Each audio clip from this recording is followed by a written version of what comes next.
Hello, ladies and gentlemen. Welcome to a June 15th edition of the MSP Initiative Live, MSP Talk. We are freshly back from Denver, where we were at PAX 8 Beyond's inaugural conference, which is pretty cool. But yeah, it's been nonstop here in MSP IT land when it comes to events, and more events. Just exploded here in 2023. So let me tell you about a few of the things that we're doing. MSPinitiative.com, this session and every other session we've ever recorded are under podcast and video format under session. So when this session is done, this very session is being recorded, this is where it'll end up. And you can find that in, again, podcast and video format, audio, video. You choose what's best for you. We have our inaugural Community Minds event. This is the same group that was behind the Channel Strong tour, where during a pandemic we were driving around the planet, or more America, on a bus, going into MSP's parking lots and connecting with people. So this is the first time we've kind of flipped the format. We're doing something called Community Minds, where we're bringing speakers and minds from around the industry to kind of workshop people through ideas and concepts rather than death by PowerPoint. So you're gonna love what we got cooking up here. We also have, some MSP panels with, 2 or 3 different kind of topics that are happening right now in the industry. So we're going to be talking about what the actual content's going to look like. But in the meantime, you can register absolutely for free. By the way, here's some of the people that are involved from a presenter speaker standpoint in some of the workshops and panels. So this is an absolutely free event for MSPs. All you got to do is get there. That part you probably got to pay for, but we're not charging for you to come here. This is totally us giving back to the community and trying to do non-product stuff, right? We're just trying to actually do things like legal and marketing and M&A and a bunch of different things. Then we have our 1, 2, 3, 4, 5 community block parties. And these are the ones that are really fun, right? So if you're going to DattoCon Dublin in 2 weeks, we'll be doing one after the welcome reception on day 1. It's actually on the event agenda. We're super excited about this one. Might be one of the largest events in Europe for this year. And then we're working with Taylor Business Group on their event at the end of August called Taylor Business Group Big Big. We'll be doing a mega yacht party. We've done these a couple of times on the Intercoastal in Fort Lauderdale. They're pretty fun. We're doing it again this year. Then we have the DattoCon Miami conference coming up in the first week of October. Same deal, kind of after the welcome reception, we'll be doing something that goes into the wee hours of the morning. And then lastly is the big one, right? So last year, our Orlando party, we had the All-American Rejects come in. So we're trying to narrow down bands and costs and all sorts of good stuff when it comes to hiring a professional artist.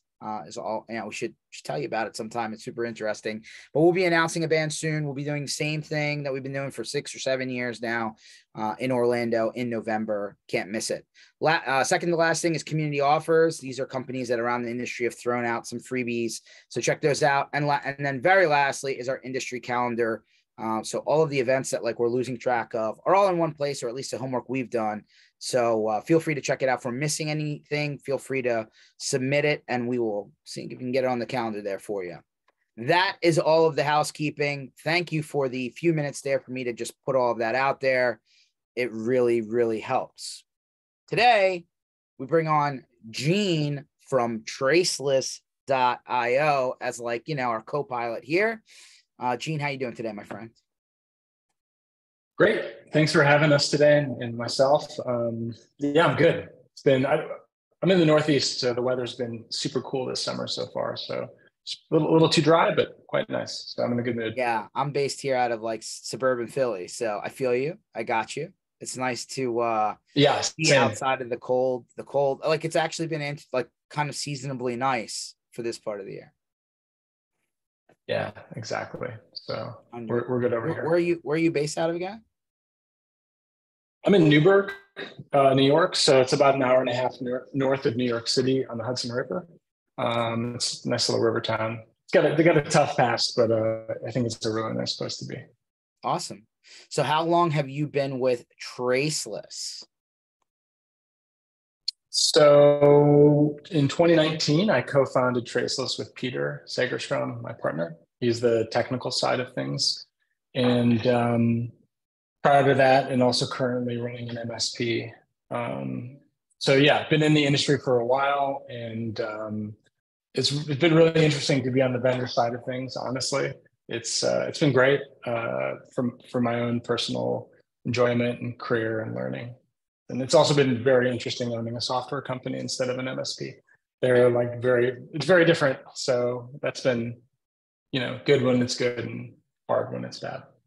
100. We're going to talk about that in a little bit because I got some feelings on it. But in the meantime, so you came from an MSP. Let's hear the journey, right? I always like for people who come on here to kind of like explain how they started in technology land and kind of like go down memory lane and kind of get to present day, right? So you had an MSP. I'd love to hear, how did you even get into the technology business? When did you start your MSP? Let's, kind of go down the journey together. Yeah.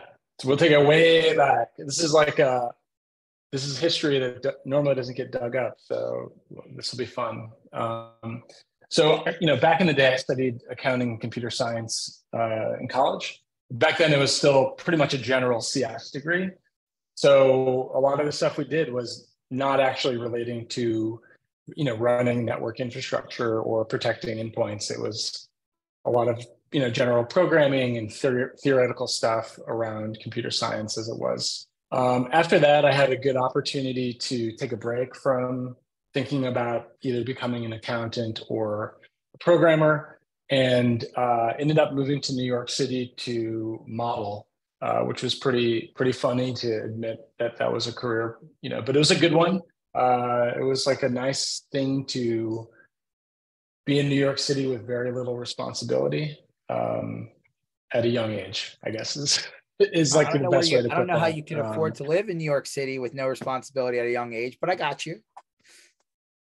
Yeah, sharing couch surfing, sharing, small apartments in the middle of Chinatown, learning to be scrappy is basically a lesson, an early lesson. And I think the city's become progressively more expensive over the years. And I think somebody who was there in the 80s or 70s would also agree.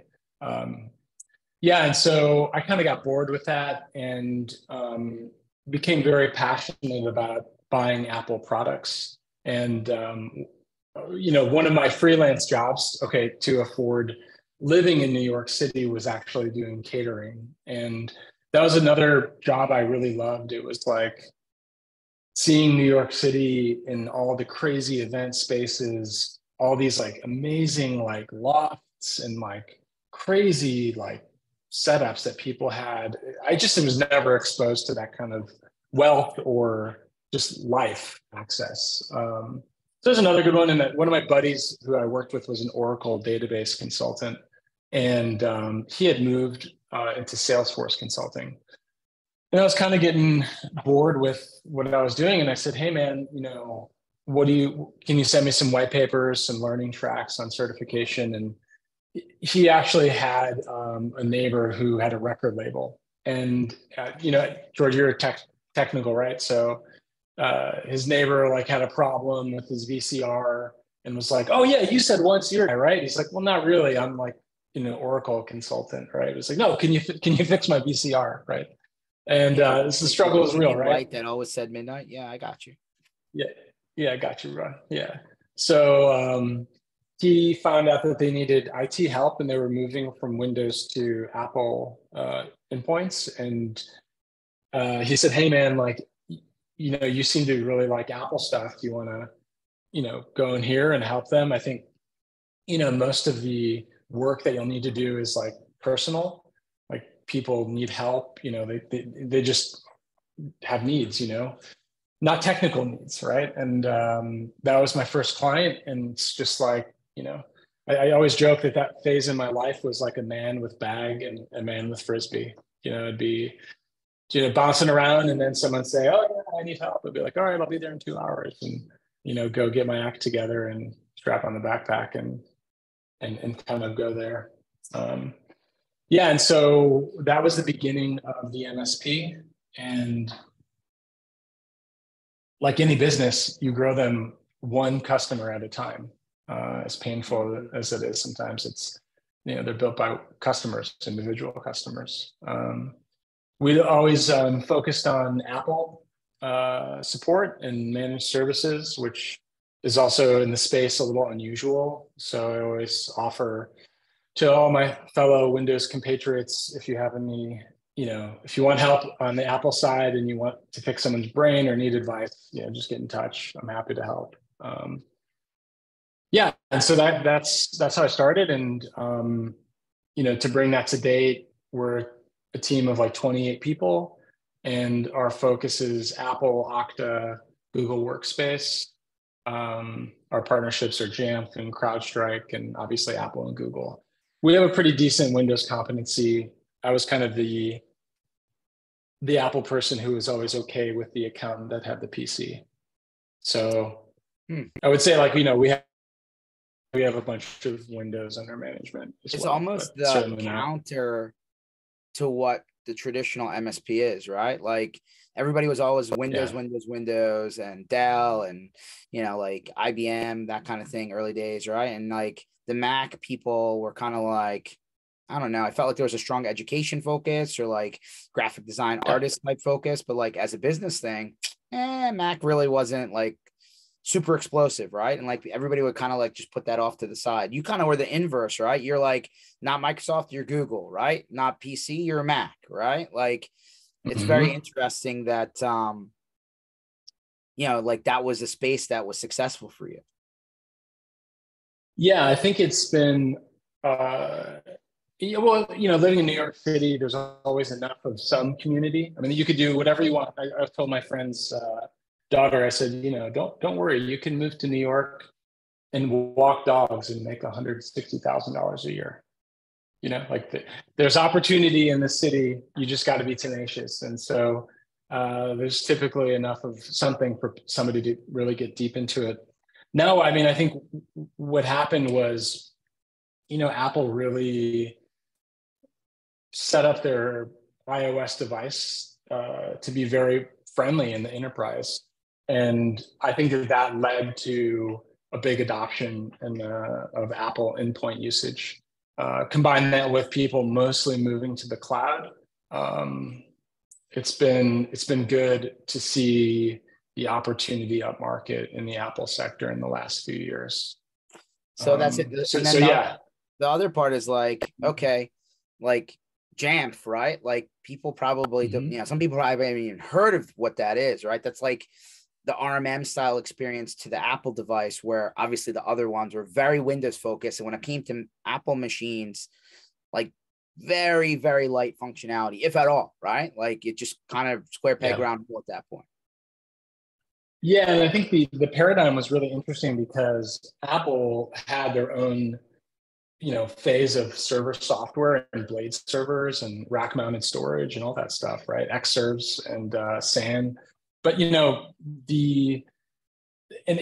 that paradigm, they also had a similar concept to the way that Windows Windows Server would manage profiles for Windows endpoints, right?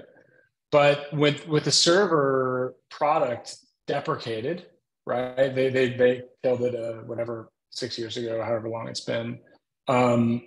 They've just moved that whole concept of profile management and said, hey, if you want to do management application for Apple ecosystem, here's the SDK. Here's what you can do. Here's how our ecosystem works.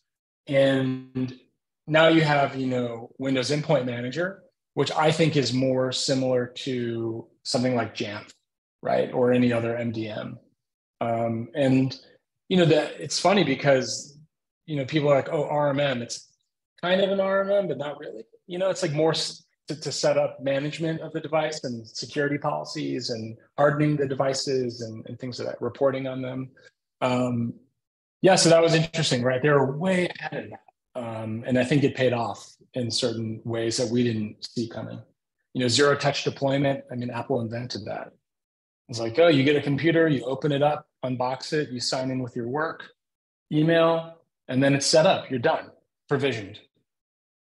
So where was usually the really good ideas for a lot of the popular vendors in MSP land was MSPs that ran into a problem and they went out and they're like, somebody solved this already? And then they're like, nope, nobody really fixed this. Maybe we should do something to do to plug the hole, right, for ourselves, because like we're salty, right? Why isn't this here? So did that happen here? Is that how this thing got started? That's how this thing got started. I was a ConnectWise partner for still am, very many years. And I had been asked, because we're the rogue, weird Apple people, right? So we had a peer group and people knew of us, and we go to the, IT Nation and complain about their products on the Apple endpoint. And, like it's what you do, right? Just similar to like, why doesn't a product exist? Let me make another company, right? Mm-hmm. And I had helped ConnectWise get in touch with Apple to work on some of their iOS stuff. And, because of that, got invited to a group that Arnie was starting right before he left ConnectWise. And it was run by Andrew Morgan, who's doing great stuff now, running his event and his content machine and helping MSPs learn a lot about cyber. And so they called it the CISO think tank. Did you ever heard of this? Honestly, I did. I mean, I'm well aware of Andrew now. Totally love. And we can talk. Totally happy. Like the cyber call, right? Pretty popular. I think he's doing a great job with that. I think that runs on a regular every week. I think so. And then Right of Boom has been wildly successful. He did great with it. Yeah. And what was funny is that I knew Andrew. He was my account manager when I was a True Methods partner, like years before that, right? So come back around and, the whole idea is that Arnie felt that the cybersecurity was really going to be the next big wave of opportunity for MSPs. And it was going to come quick. And he was like, hey, I think I'd like to start this peer group, run and evolve. It'll be its own thing called the CISO think tank, and just talk about security. Like, what do we, MSPs, what are we doing to consider our security stack? How are we pricing and bundling it? Where were the open holes that ConnectWise could fill from a product and partner support, point of view? How are we protecting our own MSPs? The vendors in the space, all that stuff, right? And that eventually got turned into a formal cybersecurity advisory council off of ConnectWise. So ConnectWise has our partner advisory council. The cybersecurity one is an adjunct that's partner led, and it was great. I mean, we really had an amazing group of people from all sorts of different MSP backgrounds, and a lot of great vendors and other people that were participating in that. And of course, when Continuum came into the fold, they had an amazing security practice. So that, like, between that and when they bought Sienna Group, like that was really that was the beginnings of the security stuff at ConnectWise. So our friend Chris Lair, who do you know Chris? He's running something, right? I don't know him very well, but I've heard of him many times, and he's like all part of that initial brain trust, like you're saying. Yeah, he's a really great guy. Also, if you ever get a chance to have a beer with him, just salt of the earth. And he was on the front line dealing with MSPs who were getting ransomed and other businesses, but mostly MSPs. And he'd come and say, very anonymously, but you'll never believe how this MSP got hit, right? And of course, that makes you think, so the old days were, okay, I have my stuff backed up, I'm running antivirus, I'm patching my stuff, I'm infallible, like I got it, right? And then, fast forward, when all this was beginning, you had very sophisticated groups of people using extremely sophisticated ways to break into systems and compromise businesses in ways that we hadn't thought about were actually a possibility, right? And so one of the attacks that he had mentioned was a firm with a very mature security posture who had a remote tech who was using a personal computer. And they had 2FA everywhere, but the personal computer was not protected and was blown. And every day at 6 when they left, the attacker would use all their cached 2FA browser sessions to just start poking around, right? And that was crazy to me. That was like, wow, this is crazy. So we had been in a very old and bad pattern of emailing passwords in ConnectWise Manage. And I'm not like, I'm happy to admit it because I feel like everyone who has an MSP, it's hard work to own a business, and it's hard work to find the time or effort to work on your business. Because so oftentimes we're just working in the business and we're in a million hats. So we're all at different stages of maturity, whether it's our fault or whether we don't know better. And this was one of those instances where we didn't reestablish the fact that that was a horrible idea. And I was like, oh, okay, well, gosh, if somebody got into Manage, which is possible after hearing this story, and scraped ticket data, somebody got into email, scraped email, we'd be in a less than advantageous position with our sensitive information for our customers. And I was like, oh, of course, like there has to be something. Well, on the Windows side, a lot of people were using encrypted email, right? That was something that had been a big deal in the Microsoft world. And, Google's whole concept is you don't need all these third-party tools because we're basically doing that work. That's part of us being a SaaS company. Now they have encrypted email and stuff like that, but at that time they didn't.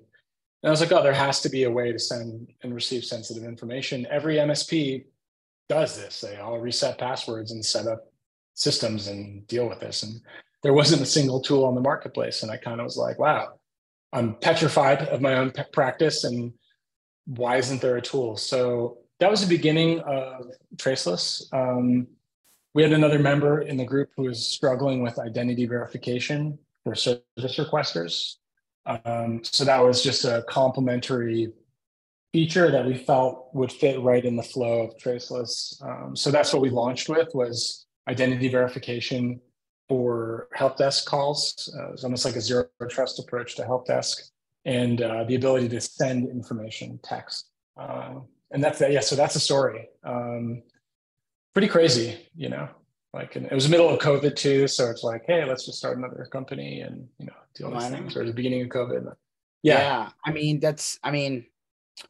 So that's great background information, by the way, because sometimes nobody realizes what people were thinking when they first designed something. So this is really good, good view of the world from your eyes. Bottom line is, email accounts are like the lowest, fruit on the hook, right? Low hanging fruit. They're the ones, that's the thing that gets compromised. Maybe the first thing, right? Because it's the easiest thing. And that stuff's always in the email history, right? Even if they delete it or file it away and it doesn't go away right away, and then somebody's looking for passwords, that's a pretty easy way to find somebody's password. Yeah, I think it's like the concept of data loss prevention, which we'll get to, has classically been, this data should not leave our umbrella. Don't leave the ecosystem, right? But our thing is if you have proprietary or sensitive information sitting in these things, it's not good, right? Because they're targets, ticketing systems, target, chat, target, email, target, right? So it's been interesting kind of, going to market with that message and hearing, how people are reacting to it. Yeah. Well, if it's not there, they can't get to it, right? So let's say the account's compromised, the ticket system sending emails back and forth. It's in the thread. Sometimes it's in the thread multiple times, right? And then all of a sudden, right? It may not happen right away, but if somebody is and, gets into the account, that's an easy search, right? So getting information securely from one end to the other, right? That's the base idea behind Traceless, I think. And in a way where, it's kind of like James Bond, right? Once you, listen to, or maybe it's Mission Impossible. Once this message is done, it'll self-destruct, right? Yep. Correct. You've gotten it. It's for your eyes only. Gone. That's it. our commitment is not storing data, right? It's very counter to everything that the internet has been built on, which is redundancy of data. We're like anti that, and I think that the idea of encrypted messaging is great, but I think people still are going to communicate through email and ticketing, and not everyone's going to just adopt like Signal for their whole thing, right? Yeah, that's where it started. So now we're looking at ticketing and chat as a holistic threat vector and building tools to protect chat and ticketing against threats. So, we started with identity, sensitive information transmission, and now we're moving into actual AI-driven learning to analyze sensitive information and sensitive conversations as a beginning to that threat product. That's awesome. So like, just to make sure we're super clear, right? Because like, I'm sure we're going to talk about a bunch of other stuff. What is the experience today with your solution? Like, what's the perfect use case? Okay, so we'll start at the most basic, and then we'll end up in a more complex place, right? So basic is we have a standalone app. Anybody can sign up and send or receive text or files up to 200 gigs securely. 200 gigs. Right? Yes, yeah, beefy data, right? And it's very, very inexpensive compared to other market solutions. For an MSP, you can do this inside of ConnectWise Mod.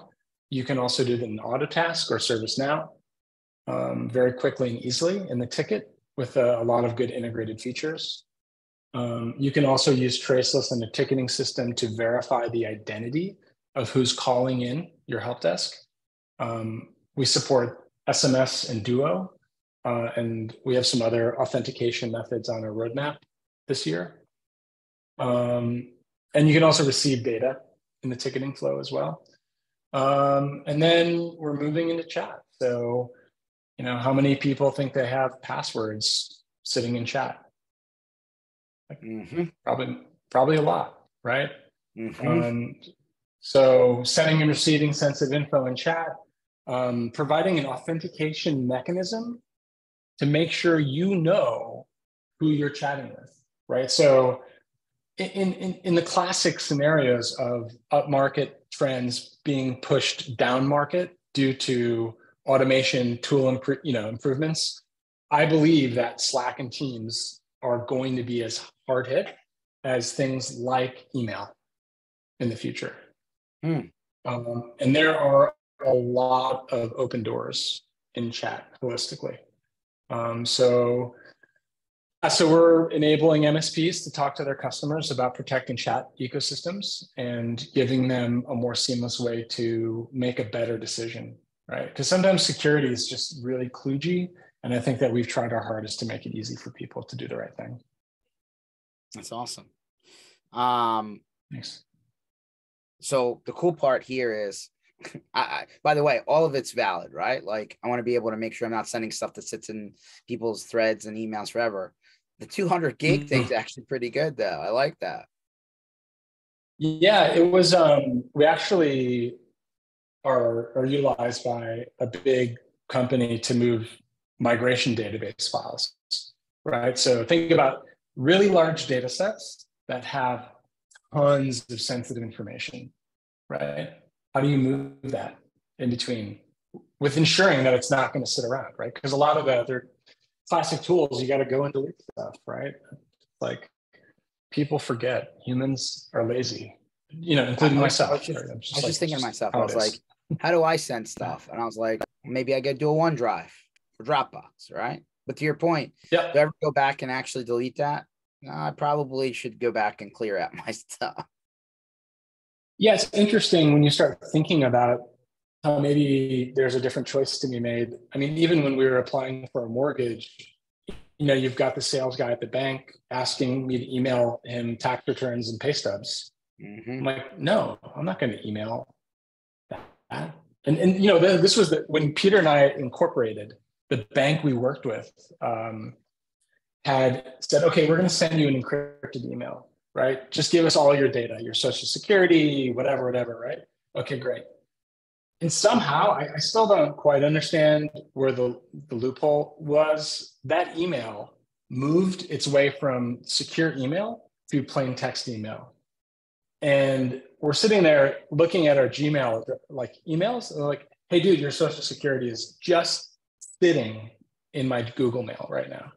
And we're like, holy shit, this bank needs traceless. It's just like, you just have those moments where it's like, good, we're doing this. This is a problem. This is a big problem. Yeah, I mean, case in point, makes perfect sense. Let me pick your brain for a little bit about a topic that it's kind of near and dear to my heart, because been down that road as well. When you start off in MSP land, right, and you're like, the experience is one way, the access to people is another way, right? This peer group that I didn't even know existed, right? The CISO thing, that's cool. Kind of early days, right? Pre Thoma Bravo ConnectWise, which we see how that morphed. When you go and start a new SaaS company, trying to be on the other side of the aisle, right? You go, behind the curtain, if you would. It looks a lot different. At least it did to me. I still think it's the case. I always say, hey, the MSP gets catered to, right? The red carpet gets rolled out, like to try and make you feel real good about, your relationship there. And then when you, peek your head behind the curtain, it's a little like the desert and like Mad Max Fury Road. Like people are blowing people up, and the air is for sale, and bazookas and explosions. So, I would love to hear your opinion on that. Just being a vendor and what that's like the process of you going from left to right, like. Okay. Yeah. Great. Well, let's start at day one, right? Peter, it's Gene. What's up? Okay. He was doing some consulting for me and for one of my customers, and I said, I got an idea. Here's my problem. Here's how I think it could be solved. Are you in? Right. So I think that I'm so fortunate and extremely grateful that I found a technical co-founder. So this is like another thing I hear a lot from MSP owners. Oh, I have all these ideas, but I don't know how to develop. So that's an even crazier transition, if you ask me, right? Trying to find a dev shop that actually knows what they're doing. It's like finding any vendor, like everyone promises, everything to you. And then when you find out what the reality is, it's sometimes more expensive or too late, right? So Peter said, great, I'm in. Just let you know, Gene, to take this idea and build a prototype for your MSP and actually make a SaaS application, it's about at least 10x the amount of work. And I was like, okay. And I think he was, honestly, in hindsight, I think he was like being pretty generous with that 10x number. So first is like, that I have an idea, I built a prototype, it works in my MSP, and then becoming an actual SaaS company, it's a lot of work. There's a lot of infrastructure to build and a lot of things to think about. So that's the first thing. I think the solution was so impactful for my MSP. I thought, everyone's going to buy this right now, right? That was like the other kind of thing. And but I also think that like there has been a tool creep, starting in like 2017 to 2023, where I always tell the story, like the first time I went to ConnectWise, IT Nation Connect, I was like, oh my God, there are all these tools. This is amazing. And I bought all these tools, right? And then the next year I'm like, wow. And I came back and I bought tools to manage the tools I bought, right? And then the third year is like, I'm not going to buy anything, right? Because it's just, it's not that easy. Implementation is always a thing, and adoption is a thing, and it all adds up. So, I think it's interesting being on the other side and truly appreciating the fact that, budgets are real, tool creep is real, and implementation across companies is hard, right? Adoption of tooling is difficult sometimes. It's hard managing people. It's hard getting them to close tickets properly, right? So it's like, so that's like been part of it. I have found a great ecosystem of friends and peers which I felt very embraced in with other MSP owners. So I feel like that kind of, there is some obviously competitor, like people are doing the same thing or similar things, but like I have found a real sense of community in the vendor side of things, which has been nice. That's awesome. So, it's always, everybody always thinks, if they build it, they will come, right? I know how this works. And then they go on the other side and they're like, yep, I don't know how this works. It's a little bit more effort to actually, be in the room, right? And build it up, create the brand awareness, make sure people even understand the problem that you're solving for. And it always comes at a cost for some reason. I feel like that's the hard part, right? Of making that cut over. Yeah. And then learning how to sell differently, right? Like most MSPs grow by referral, right? And so I was part of this group of probably MSP owners who thought they're just the best salesperson ever, right? And then you realize that like, putting qualified leads of friends of people who love you, that tell them I have the same problem. I mean, those are slam dunks. You're not a salesperson. You're just not being a total idiot in front of somebody, right? And I think that that's like a big differentiation of a SaaS company, which we do receive referrals, but like we really need to sell, right? We got to get out there, spread awareness, sell the product. It's that's very different, very different. 100%. And like different motion, different conversation. I think that there's a definitely more appreciation on the people that everyone hits delete or don't call me again or unsubscribe, right? Like it's not easy. It's hard. It really is. It is. 100%. So moving forward, right? I mean, I'm thinking about technology and like, it all, everybody's being conditioned to save, right? You go to Google Drive's like, hey, just increase your storage, just $10 more per month to get a terabyte of space. You can't just put it in. But if the data, so I guess the theme of this conversation is, if the data is there, one day you may not realize it, that data falls into the wrong hands and then it's used against you, right? Like, isn't that the theme? So like, if it's there, then it can't be abused, right? Yep. Yeah. So, I mean, not all, but most attacks start with some sort of phishing, right? Right. Some method of getting in a door that is either open or you pretended to be somebody and got in the door.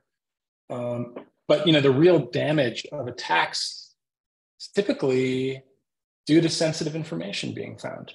Or like, the famous one we quote a lot is, a 17-year-old got into Twitter, joined a Slack channel, went back 2 years, found a god admin password, and then took over like Obama's Twitter and a bunch of other people. And he was just like, hey, donate money to my charity. Here's a Bitcoin wallet, right? It was pretty low impact in my mind, in the way that like, people probably get their money from Twitter and like it got caught relatively quickly and it's kind of, it's just interesting. But I think that that's going to happen more. And I think it is happening. So there is something to, I mean, going off topic just a tad, but not too far. Sometimes you need to clear out the filing cabinet, right? Like some people say, hey, if it's older than 7 years old, I don't want to keep it around because how valuable is that to me today? And number two, is that information that somebody else, again, could be years later. It's like, I really, that's not necessarily stuff that should be out there. So like, I guess the problem is time, right? Nobody actually goes back and like does the cleanse, right? Like actually says, yep, shred that, delete that old hard drive from 2 computers ago, time to shred that sucker. Like data's kind of everywhere. Yeah. And, there was one attack that we heard of, like somebody had a Bitcoin wallet information in like a document or like something, like in a browser or something, and somebody scraped it and the person lost millions of dollars, just 100%. Sensitive info, just hanging out. So yeah, I think that that's definitely definitely thing. You know, the way that we communicate is also changing, right? So COVID really accelerated chat tools. Chat tools are by nature of design, uh, try to make it easy to adopt for users, to invite people and collaborate, right? But like that's a nightmare when you start thinking of it from a security perspective. So we think that it's going to be fun. I think we're going to help a lot of people, and I'm really excited about that. I remember when Mark Cuban was talking about how, like the SEC came after him and then they subpoenaed his text messages from the carrier. And then like they took a bunch of stuff out of context and they tried to use it in the case. And he ultimately won the case, by the way. Go Google it. I'm not a spokesperson for Mark Cuban. I just kind of like the story. And I believe that was the original onus to start Signal, right? Yeah. Like to actually build something that isn't text messages so that doesn't happen to people. Right. There's that veil of privacy. And I think that that's also where we're going to see more traction on the way we move data is people, feeling like they have a sense of privacy when exchanging sensitive information, right? Even for us, like people being like, oh, well, Google could build something like this. Yeah. But like, who trusts Google and Microsoft? Like, sorry, like it's a necessary thing that people don't necessarily trust. And I think that will become more prevalent in the future. 100. Well, and I guess back to the point, right? Like to your point, Google, like everybody's been pushed to the cloud. And I'm not trying to be conspiracy theorist. I'm just being practical, right? I see Brad Gross on here. Maybe I'll pull him in here. Hold on 1 second. Let me add him. I love this if he's around. What's up, Brad? If Google or Microsoft or one of these guys gets subpoenaed, they're probably going to do it. And you don't even know that your data is being looked into, right? I guess to your point, right? I'm not holding anything. So if I get that request, there's just nothing to give, right? The answer is I don't have it. Sorry. Yeah, what do you think about that, Brad? Because like we find out about that all the time, right? That like after the fact, because you're not supposed to know, right? Like the middle guy who's holding the data is like told you're not allowed to say anything. We just want the stuff. And like, I'm not trying to get political here, but like, remember Dado with the Hillary Clinton thing, where like the MSP that was supporting Hillary Clinton's bathroom server or whatever, like they were using Dado, and then like they put the subpoena into Dado, and like they just kind of gave it up. Like they're like, come pick it up. Where do you want it, right? And like, yeah, that comes back to the privacy thing, right? Like, like I thought my data is my data. Shouldn't you fight that? Shouldn't you actually attempt to like say, well, wait a minute. It seems like nobody does that, Brad. What am I right or am I wrong? Well, so forgive me because like 2 minutes before you mentioned my name, I was on a different call. So tell me the issue here. I got you by sideways. Yeah. It's okay. The issue is privacy as far as what an MSP is holding, the data that they're holding. Like he's saying, Gene's saying, well, hey, Microsoft and Google, right? Like big companies like that. Like when your data or even Dropbox or anybody's holding data, right? You're thinking your data is private. And like what Gene's product does is it sends data securely and then it destroys it, right? Like he's not holding on to anything. So that when somebody goes to request data, right? Let's say government agency in this case, I'm just using an example. There's nothing to give. There's nothing there. Like, sorry, the answer is it doesn't matter. I don't have it.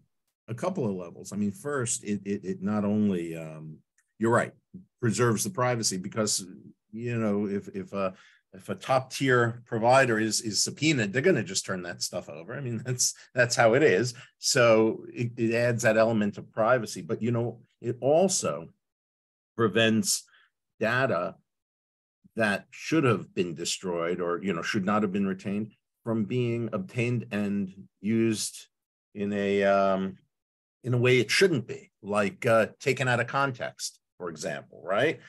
We see that all the time where they'll start pulling subpoenas will start getting emails and communications from companies, but it's all taken out of context, but you don't get the context from just the email. And suddenly you find yourself in a fight, not just defending what's in the data itself, but defending the circumstances surrounding the data, right? And this type of thing where you say, well, no, there's just nothing there anymore because it's deleted, it's destroyed. yeah, it would serve not only a privacy perspective, from a document destruction policy perspective, sounds like it would serve a really, really important service. And then the other thing Gene brought up was, like all these chat tools have become super trendy, right? Teams and Slack and all, we can even go outside of the business world, right? Signal, Telegram, whatever, right? All these tools, but like that data is out there too. And like the way people talk in text messaging is not the same way that we talk live, right? And then you leave the context of that up to the beholder of that message. Right. Like I said, things are taken out of context all the time.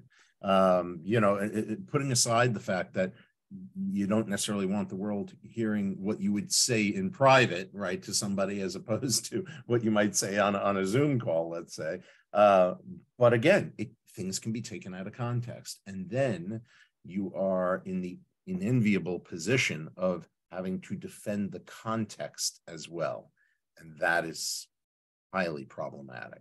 So I mentioned this is like a small business owner outside of MSP land a few weeks back that like, hey, when your email gets compromised, that still qualifies as a data breach, right?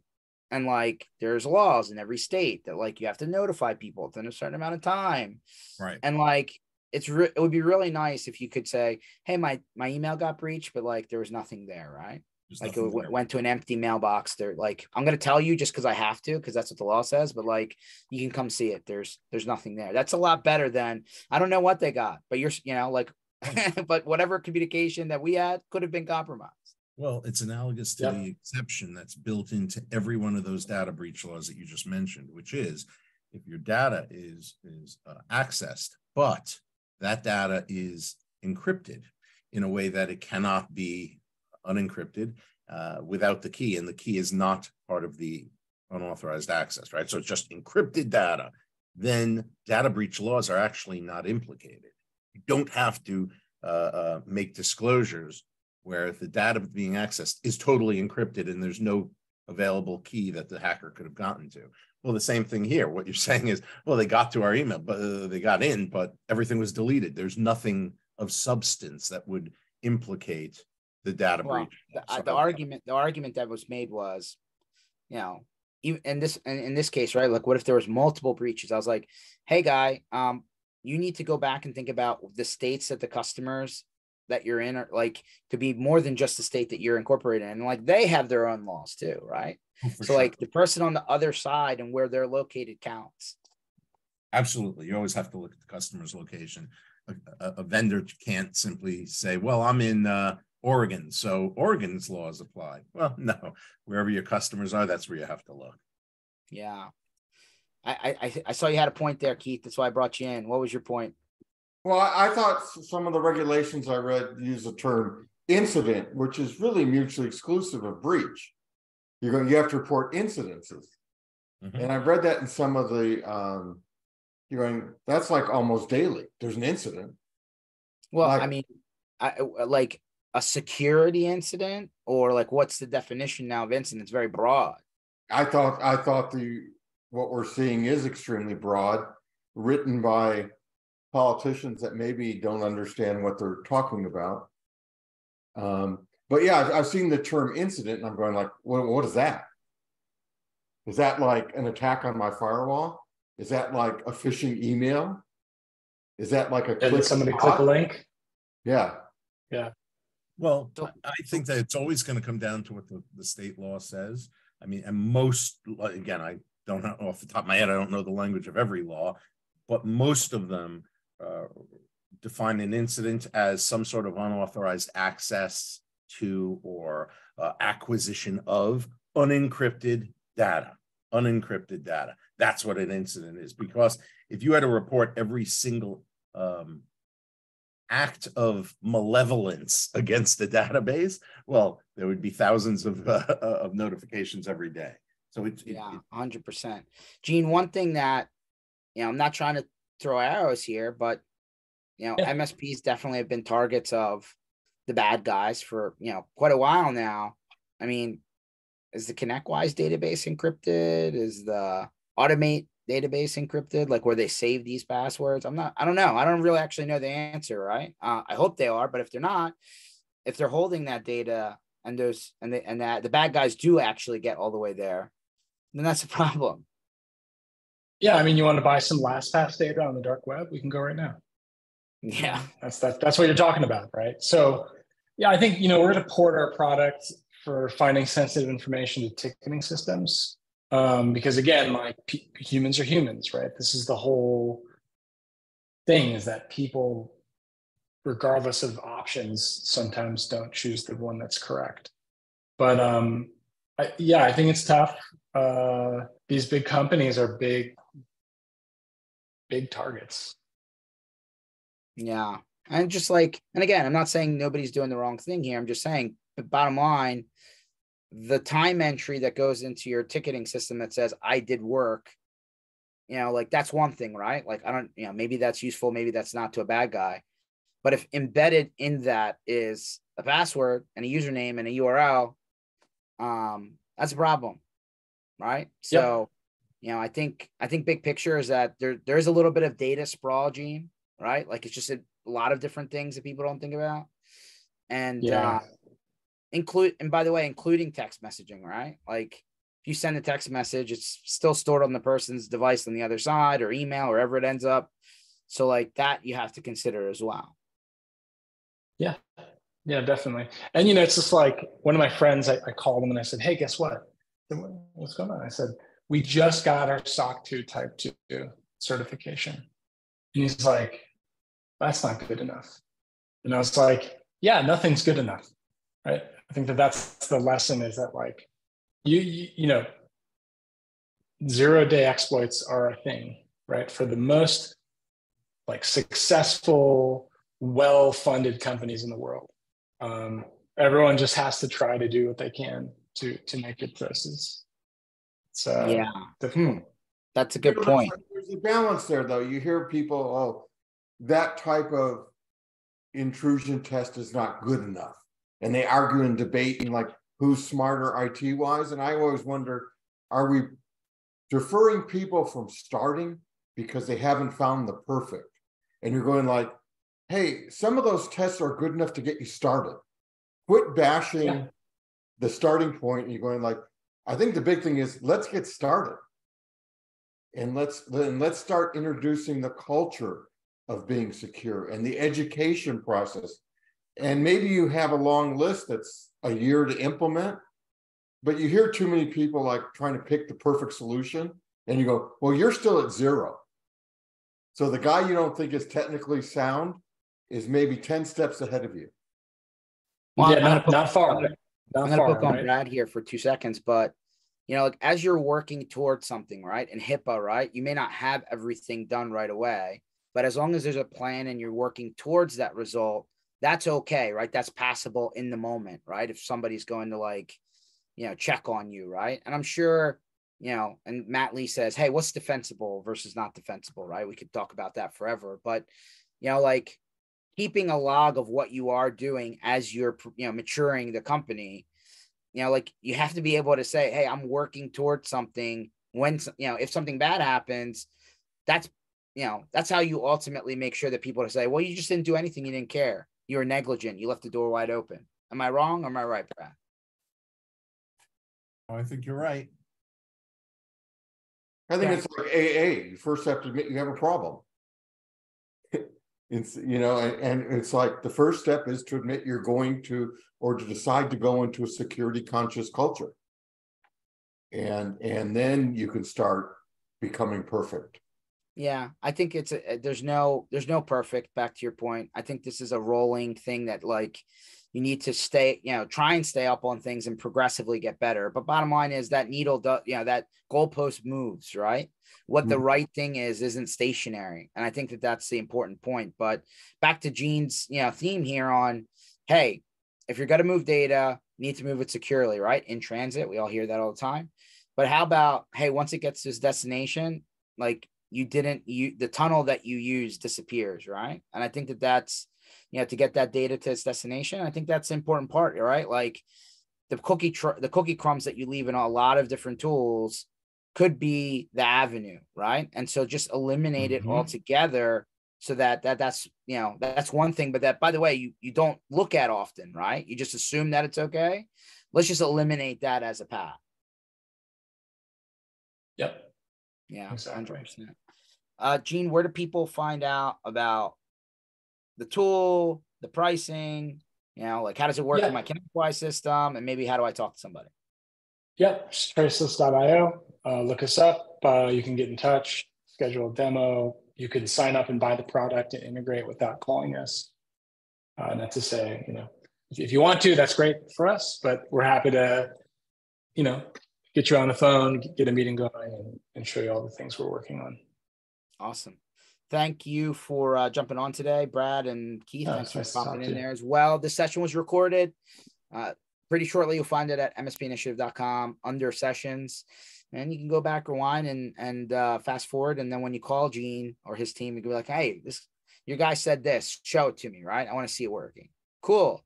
Otherwise, take a look, right? Like, this is one of those cases where you can like see it at your own pace, right? Nobody's calling you, asking you to take time unless you're ready. So definitely take a look. You'll see, by the way, Brad Gross, who just impromptu popped in and I borrowed him. We'll be at MSP Community Minds in Denver. So take a look at your calendar, August 14th, 15th. If you're not doing anything, consider jumping in to Denver for MSP Community Minds. It's absolutely 100% free. Even if they are doing something, George, let them cancel and show up. Okay. I love that. I love that. Yeah. At no cost as an MSP to join us, other than you have to get there. And I'm sorry if the Denver airport may not be the best security experience, but hey, it'll still get you where you have to go. Gene, thanks for jumping on. We'll catch up with you hopefully later on with the year, probably, I assume, at IT Nation Connect. We'll be there, and we'll be at DataCon. So. Awesome. Looking forward to seeing you guys in person as well. Catch you guys later. Have a good one. Thanks, guys. Bye. Bye.